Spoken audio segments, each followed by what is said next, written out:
Hey, Marcus Washington, MTC Media, wrapping it up here from Charlottesville. Just a new feeling around here. Not that the old feeling was bad. Tony Bennett did obviously the greatest job probably in university history. That's not to take anything away from Terry Holland, who also did a great job. But I think with Ryan Odom, it's just one of those things where there's going to be a change stylistically. He mentioned the NBA several times when he was in there speaking to the media. Uh, it's so much made that we know the style of play is going to be different.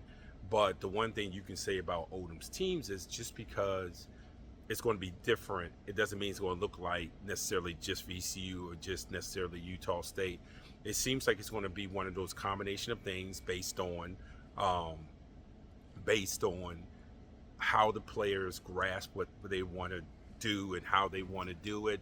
He did say during the workouts they've been kind of offensive heavy, not too much defense have been worked on, just some one-on-one stuff, which is probably what you would think, because with defense, if you're implementing, you want it to stick. Um, and doing it during the summer outside the one-on-one stuff, I don't know how much of that is going to carry over into the fall. Now, everyone has a different philosophy about that. I've been in gyms in the off season where coaches have worked on, some coverages. Um, so in Odom's case, he's one of these ones that haven't really jumped on it from a defensive perspective, but offensively, um, they're really, really just kind of trying to churn up a bit.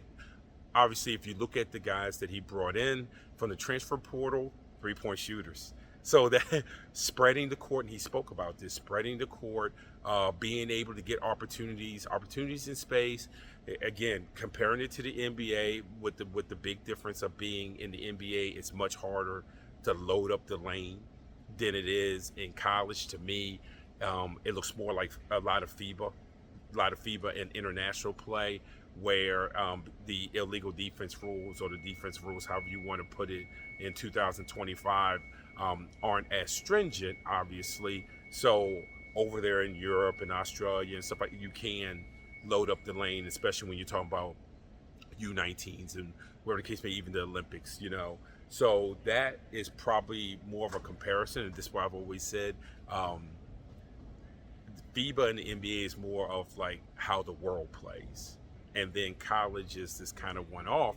But what you're hearing from Ryan Odom, and it's not just Ryan Odom, Nate Oates does it down there in Alabama and stuff, is bridging the gap between all the other entities above them, FIBA International and NBA, and running more of their stuff, using more of their conceptual things, creating space, doing these things, not being overly critical on certain shot selections. You want to find your spot, you make, you miss, you miss. And you've earned those rights based on what you've shown in practice and all those things. So it's more of that. Obviously, this is not your 1995 basketball. This is much different. And a coach that has it from a stylistic point of view, a coach that certainly has embraced and will continue to embrace the changing nature of where basketball is going, as opposed to where basketball was. And as you see newer coaches, younger coaches, more offensive coaches get to college basketball, the change stylistically is inevitable. So for those who want, college to be this unique game, and you don't want it to look like this and you don't want it to look like that, keep in mind there's new generation of coaches coming in. Stylistically, they're going to be different.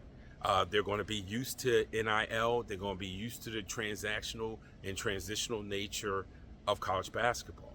And I think the last set of people who are going to change with it are probably going to be fans. But I can tell you what, fans in here are going to get a different style of basketball, probably in some people's eyes a more exciting style of basketball. And certainly they cannot wait down here in Charlottesville. This is Marcus Washington, MTC Media.